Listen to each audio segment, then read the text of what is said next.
ಅಸ್ಸಲಾಮು ಅಲೈಕುಮ್ ವರಹಮತುಲ್ಲಾಹಿ ತಾಲ ವಬರಕಾತು. ಫರ್ಜ್ ನಮಾಜಿನ ನಂತರ ಯಾರಾದರೂ 33 ಬಾರಿ ಸುಬ್ಹಾನಲ್ಲಾ ಎಂಬ ದಿಕ್ರ್ ಹೇಳಿದರೆ, ಅದರ ನಂತರ ಅಲ್ಹಮ್ದುಲಿಲ್ಲಾ 33 ಬಾರಿ ಹೇಳಿದರೆ, ಅದರ ನಂತರ ಅಲ್ಲಾಹು ಅಕ್ಬರ್ 33 ಬಾರಿ ಹೇಳಿದರೆ ಆಗ 99 ದಿಕ್ರ್ ಆಗುತ್ತದೆ. 100 ಭರ್ತಿ ಮಾಡುವುದಕ್ಕಾಗಿ ಯಾರಾದರೂ ಲಾ ಇಲಾಹ ಇಲ್ಲಲ್ಲಾಹು ವಹ್ದಹು ಲಾ ಶರೀಕ ಲಹು ಲಹುಲ್ ಮುಲ್ಕು ವಲಹುಲ್ ಹಮ್ದು ವಹುವ ಅಲಾ ಕುಲ್ಲಿ ಶೈಇನ್ ಕದೀರ್. ಲಾ ಇಲಾಹ ಇಲ್ಲಲ್ಲಾಹು ವಹ್ದಹು ಲಾ ಶರೀಕ ಲಹು ಲಹುಲ್ ಮುಲ್ಕು ವಲಹುಲ್ ಹಮ್ದು ವಹುವ ಅಲಾ ಕುಲ್ಲಿ ಶೈಇನ್ ಕದೀರ್ ಎಂಬ ಈ ದಿಕ್ರನ್ನು ಹೇಳಿದರೆ ಅಲ್ಲಾಹನು ಅವರ ಪಾಪಗಳನ್ನು ಮನ್ನಿಸುತ್ತಾನೆ. ಯಾವ ರೀತಿ ಪಾಪಗಳನ್ನು ಮನ್ನಿಸುತ್ತಾನೆಂದರೆ, ಇಲ್ಲಿ ಕಾಣುವಂತಹ ಕಡಲಿನ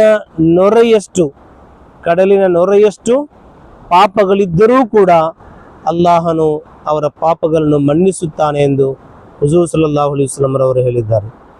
ಈ ಹದೀಸನ್ನು ನಮಗೆ ಸಹೀಹ್ ಮುಸ್ಲಿಮಿನಲ್ಲಿ ಕಾಣಲು ಸಾಧ್ಯವಾಗುತ್ತದೆ. ಆದ್ದರಿಂದ ನಾವೆಲ್ಲರೂ ನಮಾಜ್ ನಿಂದ ವಿರಮಿಸಿದ ನಂತರ ಈ ದಿಕ್ರನ್ನು ರೂಢಿಸಿಕೊಳ್ಳೋಣ. ಅಲ್ಲಾಹನು ನಮ್ಮ ಪಾಪಗಳನ್ನು ಮನ್ನಿಸಲಿ, ಅಲ್ಲಾಹನು ನಮಗೆ ಜನ್ನತನ್ನು ಕರುಣಿಸಲಿ. ಆಮೀನ್ ಯಾ ರಬ್ಬಲ್ ಆಲಮೀನ್.